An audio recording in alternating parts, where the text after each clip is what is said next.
Good, good morning, everyone. It is 10:02 a.m. and I am calling this meeting of the Agricultural Labor Relations Board to order. First, I will call through the roll. Board Member Broad. Present. Board Member Hall. Present. Board Member Lightstone. Present. Present. We have a quorum here in Sacramento and across the board, as it were. Next, I would ask for a motion to approve the most recent meeting minutes from April 8th. May I have a motion? So moved. Board Member Broad, may I have a, thank you, Member Hall. All those in favor say aye. Aye. The minutes have been approved.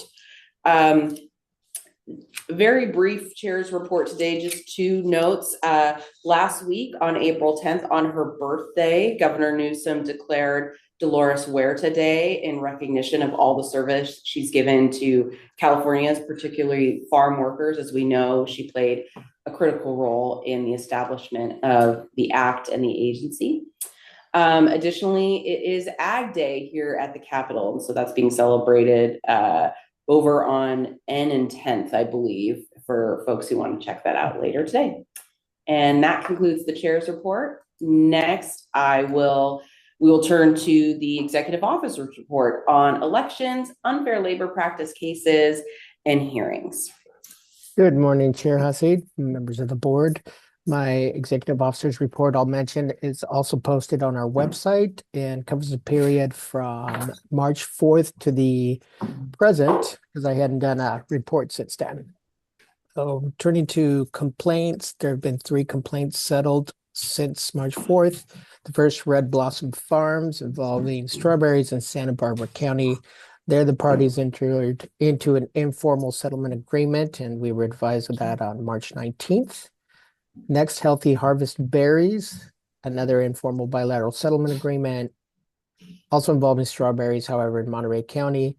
And that was on April 10th, 2026. And I apologize, I didn't give you the case number for Red Blossom. That's 2024 CE 003, and Healthy Harvest is 2024 CE 018. And finally, Sorrento Berry Farms LLC, the case number 2023 CE 023 SAL. There, we were advised with the informal bilateral settlement agreement on April 10th. That also involves strawberries, however, in Ventura County. Next, board administrative orders. 2 board administrative orders issued since March 4th. The first, Red Blossom Farms, Inc., issued on March 6th. And the citation for that is ALRB Admin Order 2026-02. There, the board ordered dismissal as moot a general counsel's application for special permission to appeal an order denying a fully virtual hearing in case number 2024-CE-003. Next, Ocean Mist Farms, issued on March 18th. There, the citation is ALRB Admin Order 2026-03. There was an order regarding regional director's request for clarification of Board Order 46 ALRB number 5. That was a decision of the board. In case number 2017 CE 006 VIS, the board's decisions and administrative orders are all found under our on our website. Sorry. Finally, turning to pending matters, Trifanuki Farms, case number 2013 CE 008 VIS and 2013 CE 014 VIS. There, the board has a decision and recommended order of the administrative law judge. The briefing's complete in that matter, so pending with the board. Next, Dixon B Company LLC, case number 2024 CE 093. There, the general counsel filed on April 3rd a renewed request for enforcement of a subpoena to Susticum. That's pending. And finally, Rastigar Farms Management, Inc., involving a ALJ's default decision, case number 2024 CE 017. Exceptions were filed on April 6th, and replies, if any, are due on April 21st. That concludes my report. Happy to answer any questions. Thank you, Santiago. I don't have any questions to any of my colleagues. Okay. All right, next, we have a litigation report with Chief Board Counsel Laura Hike. Laura. Okay, good morning, everyone. This update pertains to Wonderful Nurseries versus ALRB. This is the matter that began in Kern County Superior Court, case number BCB-24-101649. This is the challenge to the majority support petition process. Let me just update. Some of this might be a review, but on March 18th, the California Supreme Court denied Wonderful's petition for review of the Court of Appeals ruling. That denial was final upon filing. On March 19th, the Court of Appeal issued the remitter to the trial court, prompting the dismissal of Wonderful's case. And then on April 6th, the Superior Court issued the order in line with the Court of Appeals opinion that vacates the preliminary injunction that they granted, sustains the board's demur, and dismisses Wonderful's case for lack of jurisdiction. Wonderful still could file a cert petition with the U.S. Supreme Court. The deadline for that is June 16th. And then there is still the individual employee case that's related to this one, the Chavez case. That's been on hold in Kern County pending the resolution of this case. There's a case management conference scheduled for May 4th in the Chavez case. So let's see what happens there. And then another matter that I don't think we previously reported on. This is the matter involving Ocean Mist Farms in Monterey County Superior Court. This is case number 25CV003585. This is the subpoena enforcement matter that has turned into a contempt matter. A hearing was scheduled on April 3rd regarding whether Ocean Mist should be held in contempt of the court's previous order requiring them to produce payroll records from two entities providing their agricultural labor. The CEO was present at that hearing along with Ocean Mist counsel. Before the hearing began, the judge reviewed the filings and noted that the order to show cause had not been personally served on Ocean Mist. So he didn't proceed with the hearing. ALRB counsel was to prepare, file, and personally serve a new OSC. The judge did set a new hearing date for the order to show cause re contempt, and that's scheduled for May 15th at 11 a.m. And that concludes, oh, and we're still waiting in the federal matter, challenge to mandatory mediation matter in federal district court. We're still waiting for action on the board's motion to dismiss. So nothing new in that case. That concludes my report. All right, thank you, Laura. Okay, next we have our general counsel's report with General Counsel Julie Montgomery. Julie. Good morning, everyone. Glad to be here. So I actually have a fair number of settlements to report out of Region 1. They have been very busy, especially resolving cases in the strawberry industry. First, I have Sorrento Berry Farms involving a strawberry worker in Ventura County that alleged that the company retaliated and discriminated against the charging party by terminating him because he organized his coworkers and participated in filing wage claims together with the labor commissioner starting in 2021 and continuing until his termination. The ALRB found that the company had actually violated the act through that termination, filed a complaint on December 30th, 2025. And the parties entered into a settlement agreement, and Sorrento Berry Farms will pay the charging party $14,332, mail notices to the workers, and pay $1,500 in civil penalties. Next, Red Blossom Farms involved an agricultural worker in Santa Barbara County that alleged that the company retaliated and discriminated against charging party and a coworker by refusing to rehire them after they participated in the ALRB's investigation and resolution of a prior charge in a previous year. On December 15th, 2025, the ALRB filed a complaint against Red Blossom, and the parties entered into a settlement agreement, which involves $66,925 paid to the workers for unpaid wages and payment in lieu of reinstatement. And they also agreed to the standard non-monetary remedies.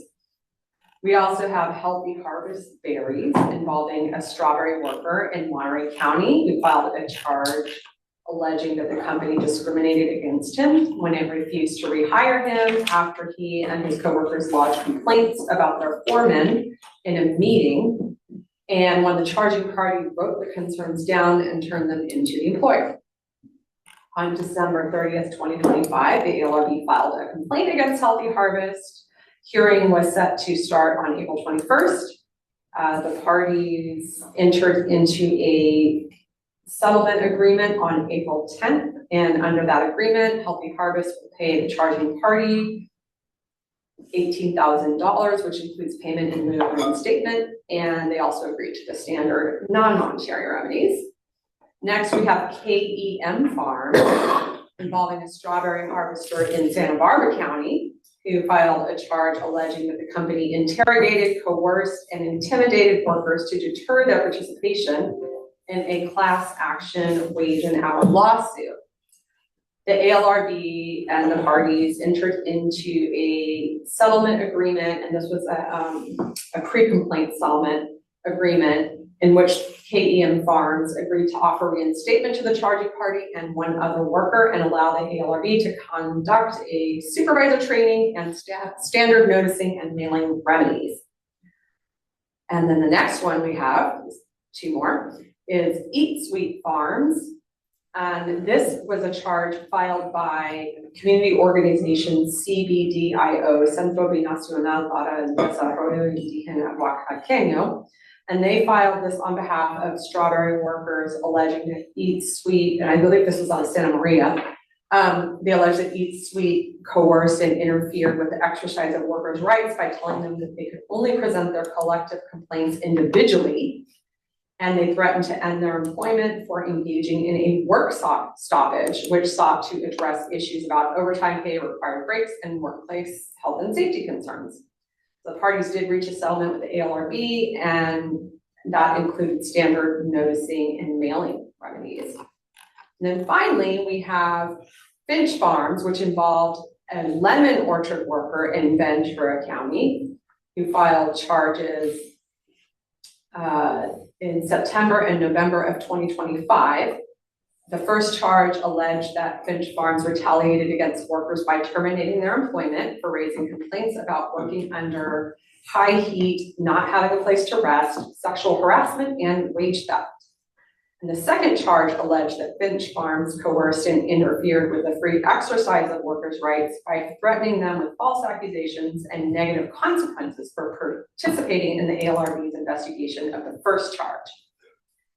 And the parties entered into pre-complaint informal bilateral settlement agreement of both charges, and Finch agreed to offer reinstatement to the charging party and another worker, pay them what they owed for back pay, which was $6,855.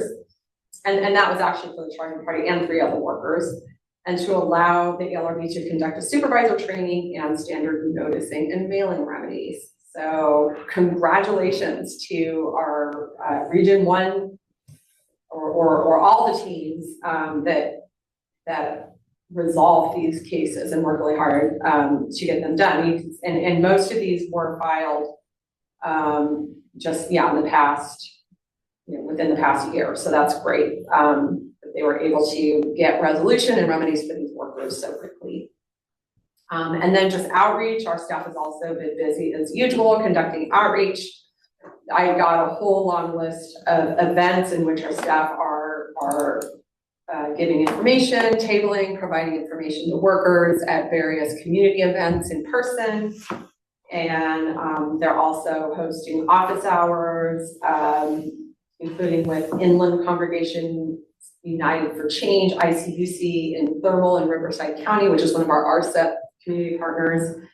They also were at a RCEP clinic hosted by another partner, CBEA in McFarland and Riverside County.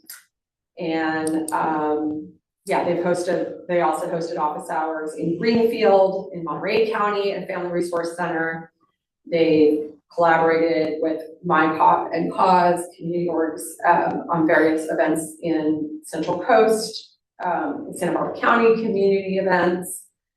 And they also recently attended, I think on Monday, a Cultivating Indigenous Knowledge Conference hosted by CDDIO in Fresno County, where a lot of different groups came together to learn about those issues. So there's a lot of other events going on besides what I mentioned. I just wanted to give you a little sampling and just let you know that they are out there and spreading the word about the ALRB and workers' rights. And that concludes my report.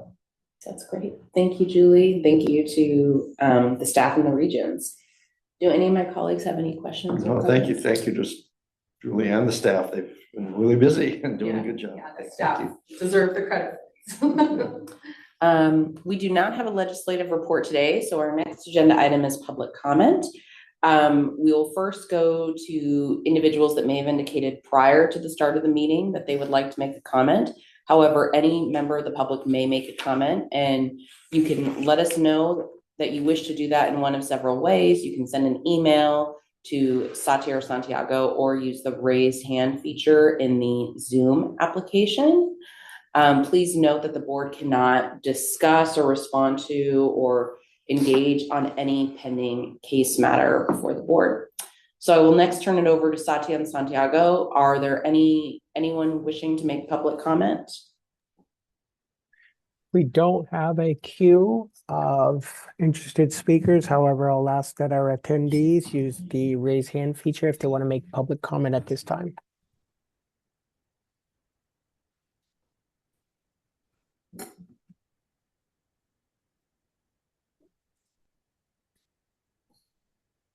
No hands showing. Okay, all right. It is 10:20 a.m. and the board will now recess into closed session. Thank you.